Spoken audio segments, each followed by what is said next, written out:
Good morning, and welcome to Redeemer Lutheran Church in Columbia, South Carolina, where we're part of the ELCA. I'm Pastor Gary Lodeholt.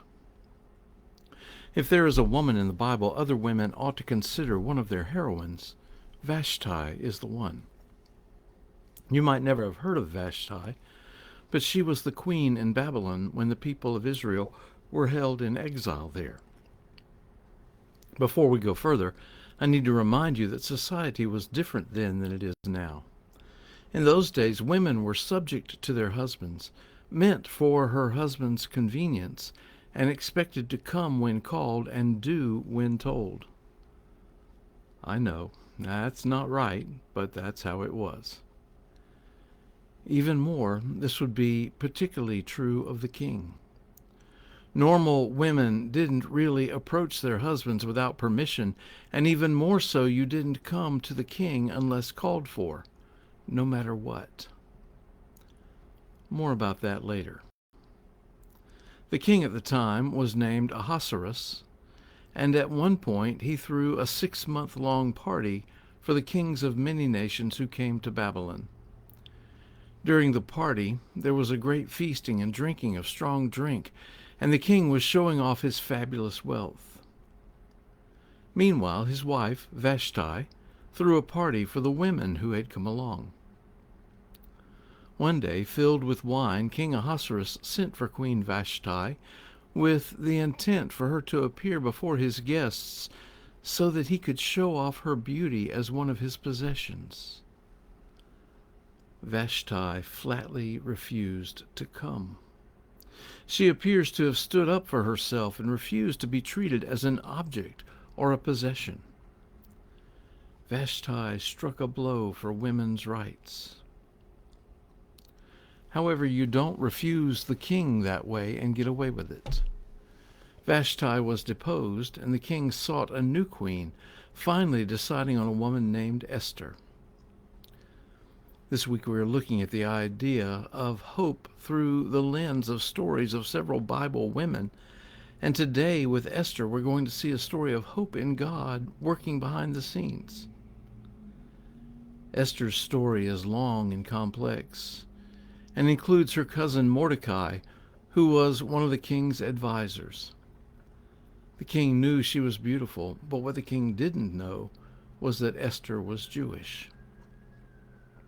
One day, Mordecai overheard some others who were plotting against the king and exposed the threat. There was another man named Haman who really had it in for the Jews, who was also an advisor to the king. Haman was pretty full of himself and his own self-importance in the court. Haman hated and wanted to destroy all the Jews. One night the king couldn't sleep and woke everyone up and had the court record read to him. Maybe he thought it would bore him back to sleep, but part of what was read was how Mordecai had exposed the plot, and the king realized he had never rewarded Mordecai. About that time Haman came in, and the king asked him, "How should I honor someone who did great service to me?" Haman thought, whom would the king wish to honor more than me? So he outlined an elaborate plan for celebration. The king said, "Great! You go put that in place to honor the Jew Mordecai." That didn't go the way Haman thought it would. Later on, Haman himself hatches a plot to kill all the Jews by hanging, and once again Mordecai catches wind of the plot. This time he went to his cousin, Queen Esther, and told her all about it. In violation of all the rules, Queen Esther approached the king without being summoned. This was risky. Everyone knew what had happened to Vashti when she stepped over the line.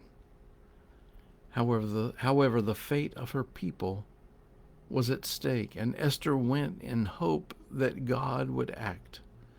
She invited the king and Haman to a special dinner, and during the meal she revealed Haman's plot and the fact that she was a Jew.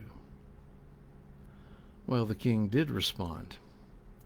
He had Haman hung on the very gallows that Haman had built to hang the Jews.